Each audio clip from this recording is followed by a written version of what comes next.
Have you ever trusted someone with your life savings and then found out it was all a lie? That is exactly what happened to thousands of people who handed their money over to one man. A man who smiled, shook hands, and promised them a safe and profitable future. A man named Bernie Madoff. And the scary part? These were not naive people. These were smart, educated, successful people. Doctors, lawyers, celebrities, banks, entire charities. They all got fooled. So today, we are going to break down the biggest financial fraud in human history. And we are going to do it in the simplest way possible. No complicated finance terms, no confusing numbers, just a clean, clear explanation that anyone can follow. Grab a seat. This story is wild.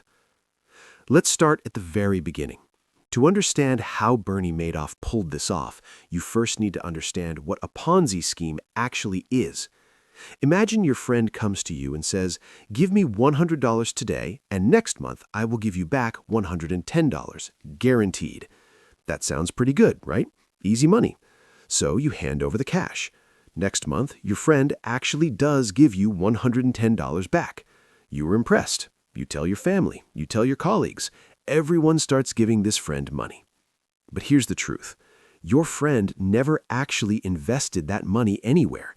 He simply used the new money coming in from other people to pay you back, and then used even newer money to pay them back. Round and round it goes. As long as new people keep joining, the whole thing keeps running.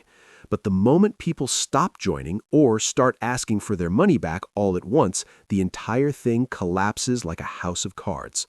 That is a Ponzi scheme. Simple, dangerous, and surprisingly easy to fall for.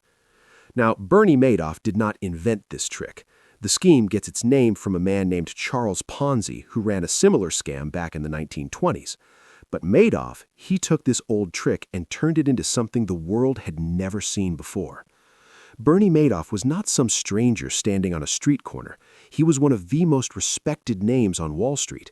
He had been the chairman of the Nasdaq Stock Exchange, one of the biggest stock markets in the world. He had connections everywhere. He had a reputation that took decades to build. When someone like that tells you your money is safe, you believe them. And that's exactly what made him so dangerous. Madoff started his investment firm back in 1960. In the beginning, it was a legitimate business.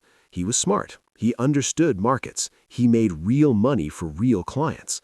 But somewhere along the way, things shifted.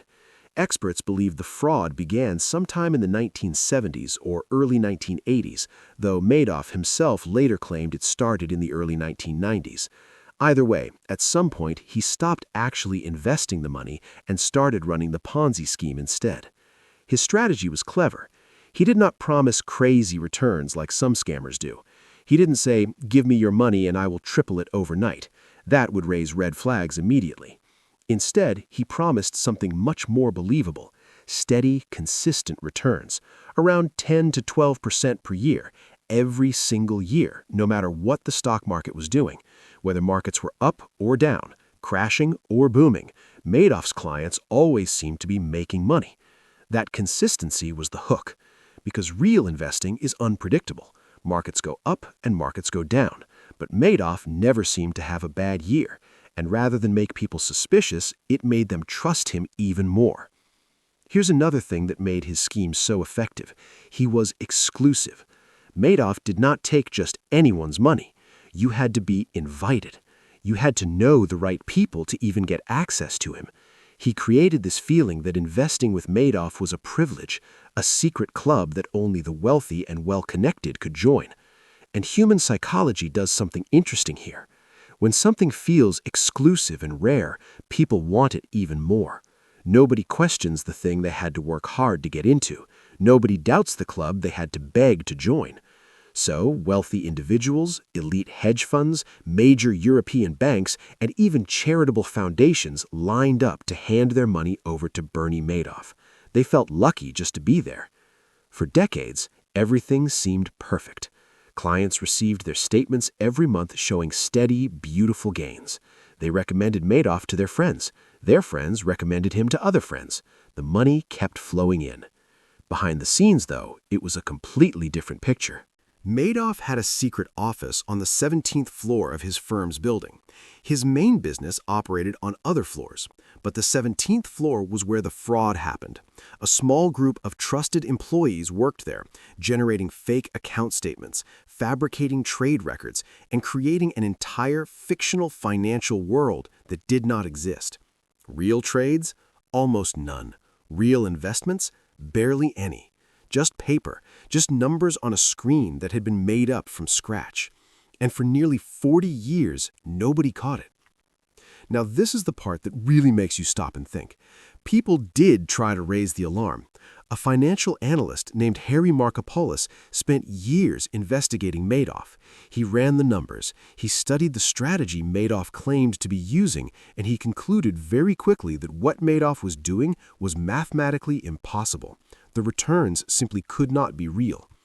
Markopolos reported his findings to the Securities and Exchange Commission, the government body responsible for regulating financial markets, multiple times. He handed them detailed reports. He practically begged them to investigate. They did almost nothing. Whether it was incompetence, a lack of resources, or simply the weight of Madoff's reputation protecting him, the warnings were ignored, and thousands more people continued to pour their life savings into a fraud that was ticking like a time bomb. The bomb finally went off in 2008. The global financial crisis hit hard that year. Stock markets collapsed. Banks were failing. People were panicking. And when people panic, they want their money back. Madoff's clients started requesting withdrawals, billions of dollars worth, and for the first time, Madoff did not have enough new money coming in to cover it. The machine had run out of fuel. He tried to hold it together. He could not. In December 2008, Bernie Madoff confessed to his sons that the entire investment business was one big lie. His sons reported him to the authorities the very next day. Federal agents arrested Madoff within 24 hours. The numbers that came out were staggering. Clients believed they had approximately $65 billion in their accounts. In reality, the actual cash that had been deposited over the years was around $17 billion. The rest was fictitious profit, numbers that had never existed. People lost everything. Retirees who had saved their entire lives, charities that had donated to causes for years, suddenly had nothing left to give. Families were financially destroyed overnight. In 2009, Bernie Madoff pleaded guilty to 11 federal crimes, including securities fraud, wire fraud, money laundering, and perjury. He was sentenced to 150 years in prison, essentially a life sentence with no possibility of parole. He died in prison in April 2021 at the age of 82. So what can actually be learned from all of this? The biggest lesson is that trust alone is never enough when it comes to money. It does not matter how respected someone is, how exclusive their offering feels, or how many other smart people have already said yes. If something promises consistent, guaranteed returns no matter what the market is doing, that is a warning sign. Real investing always carries real risk. The second lesson is always ask questions. Madoff's victims often admitted they never fully understood how their money was being invested. They simply trusted the numbers on their statements. Never hand over money to anyone who cannot explain exactly what they are doing with it in plain, simple language. And the third lesson is perhaps the most important one of all. Greed, even quiet, modest greed, can cloud judgment. The promise of safe, easy returns felt too good to pass up, and that feeling, that comfort, is exactly what fraudsters count on. Bernie Madoff did not trick stupid people. He tricked people who stopped asking questions. Do not stop asking questions. If this video helped you understand something important today, share it with someone who needs to hear it, and make sure to subscribe so you never miss a video like this one.